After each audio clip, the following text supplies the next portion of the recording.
Morning everyone, so we decided to get breakfast today.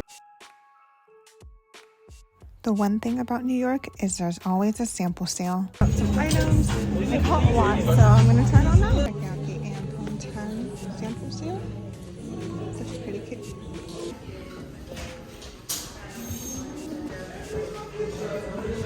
Looking out of the Kimpton and going to my next hotel. It's been a great stay. This view is incomparable. The edge is there, but the clouds are obstructing the view. It's a great stay, great service, hospitality. Love the amenities. Now I'm going to Times Square because again, we wanted to be closer to the ball drop, and I'll catch you guys later.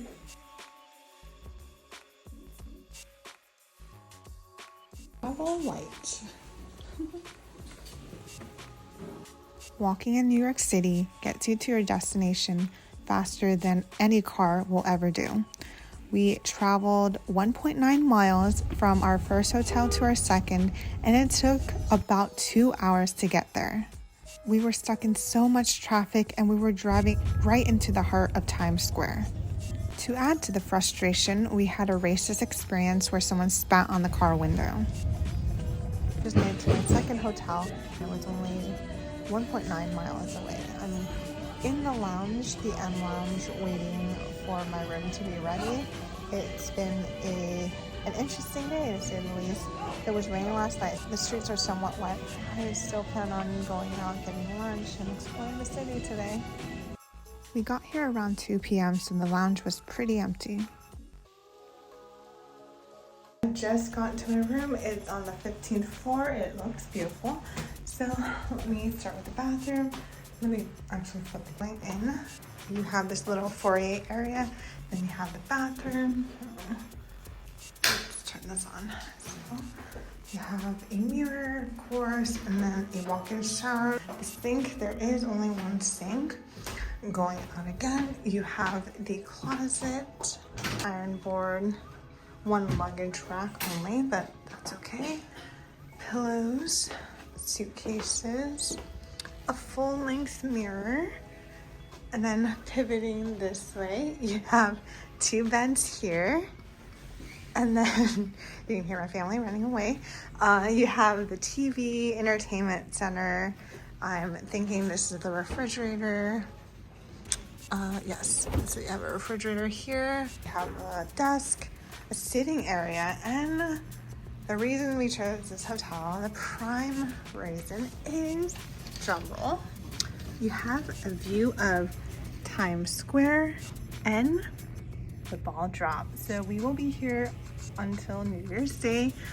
We didn't want to be stuck in all the crowds, which you can already see it's crowded down there. I kept out really early to get a prime location.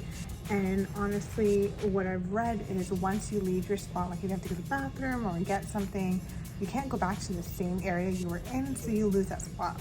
I don't know how people manage for 12 hours just camping out. Maybe they have the catheter up and they're just doing their business right there.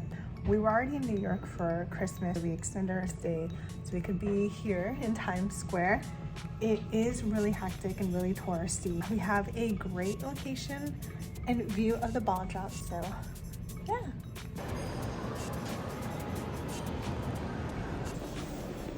Going to get food now, lunch, and then coming back. This is an incredibly large hotel. It's the Marriott Marquis in New York City.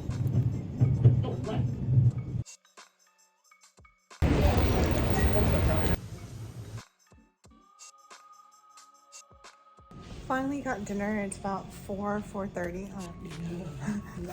Finally got lunch. It's about 4:30 right now. Went to a dim sum place in Chick-fil-A, and we're going to eat it and enjoy this view of Times Square.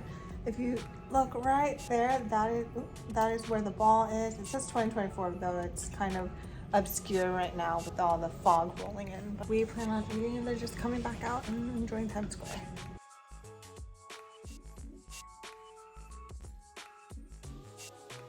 Day or night, rain or shine, the lights from the billboards of Times Square are always on.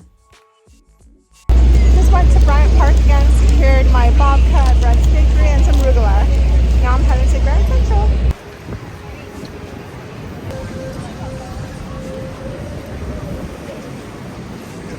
Made it to Grand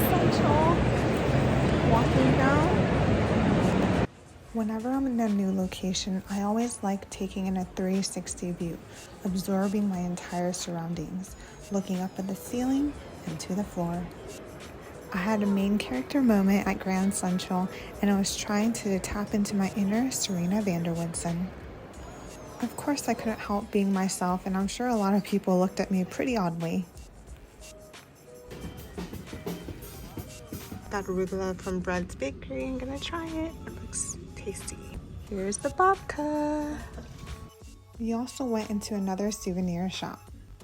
10:30 p.m. and we don't know what to get for food. A lot of places are still open to 2 a.m. rather. It's sprinkling outside, so we didn't want to go out. We ordered, and it said there's a lot of restaurants in this hotel. And we got a chicken sandwich, some fries, and a prosciutto, and a rugelach pizza. I think we went to bed around 1 a.m., but I refused to use the blackout curtains. I still got up fairly early at around 8 a.m., and as you can tell, Times Square is pretty much empty. Since New Year's Eve was fast approaching, you could see a bunch of people around the crystal ball throughout the day. We went into the lounge to get breakfast for the day, and afterwards we hopped into an Uber and made our way down to Lower Manhattan. One of the perks about being in the back of a car, especially in New York City, is that you get to see so many landmarks without bearing any weight on your feet.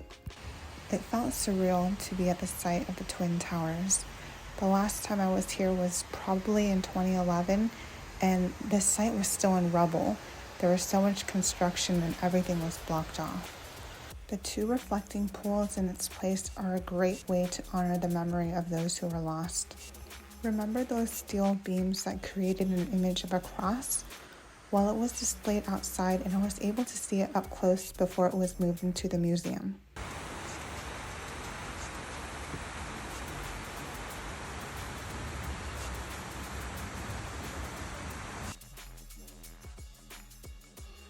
Hey guys, I'm at the university today. We decided to venture out to the Memorial as well as the Oculus. We made our way into some of the stores and took advantage of the after Christmas sales. I recall when I was here just thinking about how close the FDNY Engine 10 Ladder 10 was to the actual World Trade Center.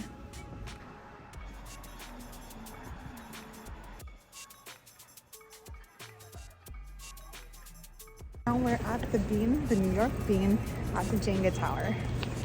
I'm not sure why this bean didn't attract a lot of tourists. Tribeca is such a great area, but once you get onto Canal Street, you know you're in a different neighborhood.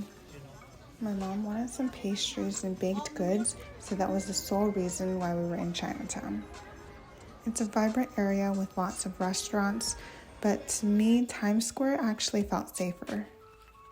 Through my research, I read that one of the must-visit shops in Chinatown was Wafeng No. 1. We stood in line for quite some time and got a few platters. Since we were already in the area, I had to try Whipped Urban Dessert Lab.